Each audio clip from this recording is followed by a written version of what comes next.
Assalamualaikum warahmatullahi wabarakatuh. Selamat pagi anak-anak, bagaimana kabar kalian hari ini? Semoga selalu dalam keadaan sehat ya. Anak-anak, hari ini kita akan belajar tema 1, organ gerak hewan dan manusia, subtema 1, organ gerak hewan, pembelajaran 4, 5, dan 6. Sebelum memulai kegiatan hari ini, mari kita berdoa bersama-sama. Berdoa mulai. Berdoa selesai. Tujuan pembelajaran hari ini adalah mengenal kondisi geografis Indonesia, mengidentifikasi nilai-nilai Pancasila dalam kehidupan sehari-hari, menentukan ide pokok suatu teks, mengembangkan ide pokok, dan mengenal hewan vertebrata dan invertebrata. Materi pembelajarannya yaitu kondisi geografis Indonesia, nilai-nilai Pancasila dalam kehidupan sehari-hari yaitu gotong royong, menemukan ide pokok, langkah membuat paragraf dari ide pokok, hewan vertebrata dan invertebrata.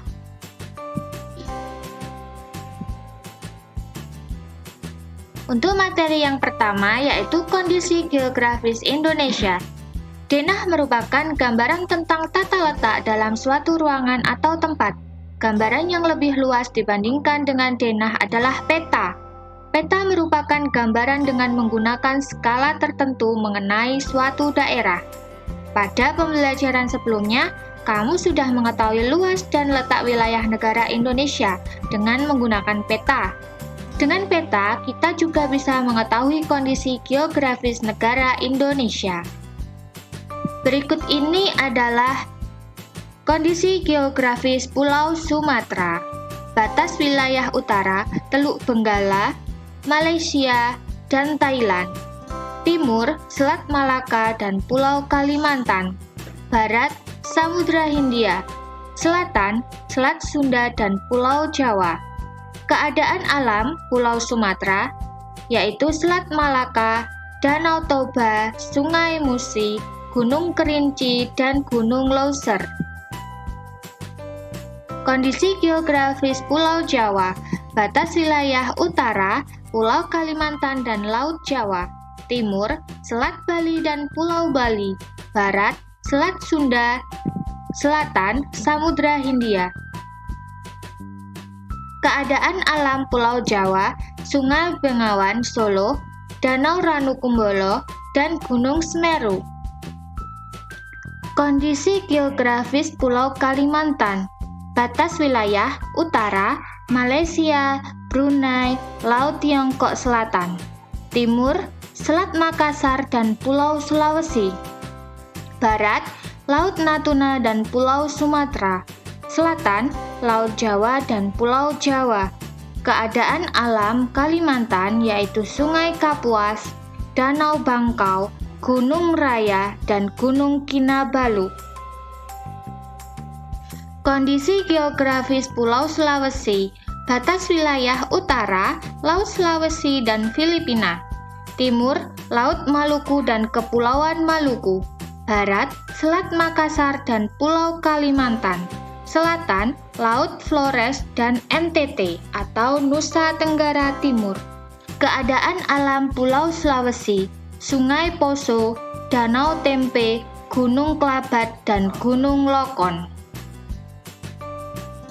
Kondisi geografis Bali dan Nusa Tenggara, batas wilayahnya utara, Laut Bali, Laut Flores, Pulau Sulawesi. Timur, Timor Timur. Barat, Pulau Jawa dan Selat Bali. Selatan, Samudra Hindia. Keadaan alam Pulau Bali dan Nusa Tenggara yaitu Sungai Petanu, Danau Batur, dan Gunung Rinjani. Dan yang terakhir adalah kondisi geografis Pulau Papua. Batas wilayahnya utara, Samudra Pasifik, timur, negara Papua Nugini, barat, Kepulauan Maluku, selatan, Laut Arafuru, dan Australia. Keadaan alam Pulau Papua, Sungai Memberamo, Danau Sentani, dan Gunung Jayawijaya.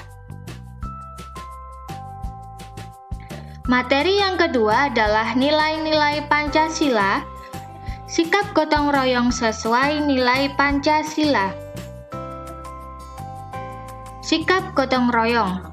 Kerjasama adalah bentuk budaya bangsa Indonesia yang sering disebut gotong royong.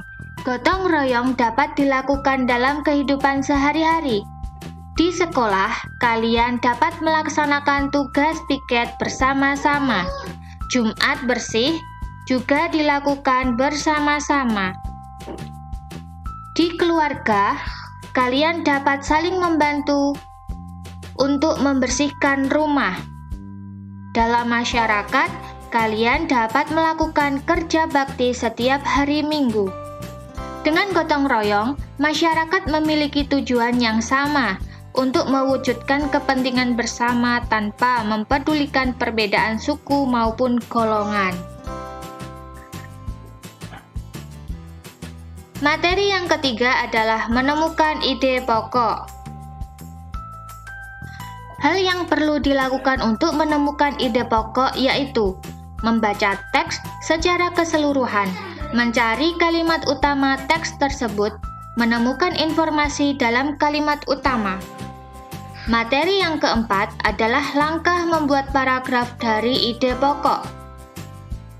Langkah-langkah untuk membuat sebuah paragraf berdasarkan ide pokok yaitu menentukan topik dari paragraf yang akan dibuat, menentukan ide pokok dari paragraf atau teks yang akan dibuat, membuat sebuah kalimat yang berisi ide pokok tersebut untuk menjadi kalimat utama dari paragraf yang akan dibuat, mengembangkan kalimat dan ide pokok tersebut menjadi beberapa kalimat, menulis beberapa kalimat yang berisi informasi-informasi tambahan untuk mendukung kalimat utama yang telah dibuat, menyusun kalimat-kalimat tersebut menjadi sebuah kalimat yang padu. Materi yang kelima adalah hewan vertebrata dan invertebrata. Alat gerak pada hewan vertebrata dan invertebrata. Berdasarkan ada atau tidaknya tulang belakang di dalam tubuhnya, hewan dibedakan menjadi dua, yaitu hewan vertebrata dan hewan invertebrata. Hewan vertebrata sendiri memiliki tulang belakang, contohnya kelinci, kucing, paus, ular, dan katak. Sedangkan hewan invertebrata tidak memiliki tulang belakang, contohnya siput, semut, cacing, dan kupu-kupu. Perbedaan antara hewan vertebrata dan invertebrata. Vertebrata memiliki tulang belakang, sedangkan invertebrata tidak memiliki tulang belakang. Vertebrata memiliki bagian tubuh yang umum seperti kepala, leher, dan badan.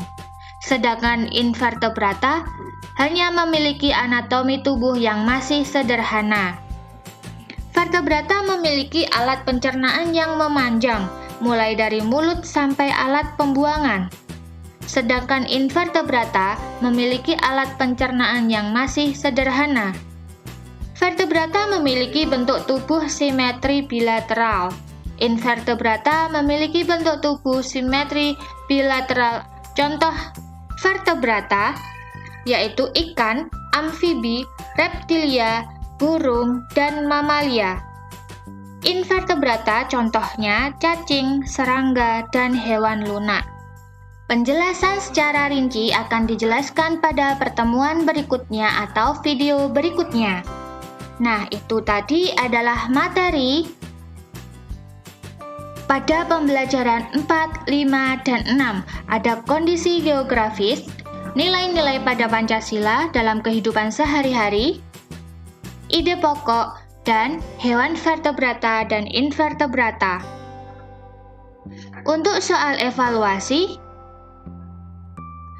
kalian bisa klik pada link di Google Classroom. Sudah Ibu sediakan, kalian pelajari dulu materi yang Ibu jelaskan tadi. Jika ada kesulitan, kalian bisa bertanya ke Ibu lewat Google Classroom ataupun lewat chat WhatsApp. Nah, itu dulu materi dari Ibu. Semoga bermanfaat. Sebelum mengakhiri kegiatan hari ini, mari kita berdoa bersama-sama. Berdoa mulai. Berdoa selesai. Ibu ucapkan terima kasih dan tetap patuhi protokol kesehatan. Wassalamualaikum warahmatullahi wabarakatuh.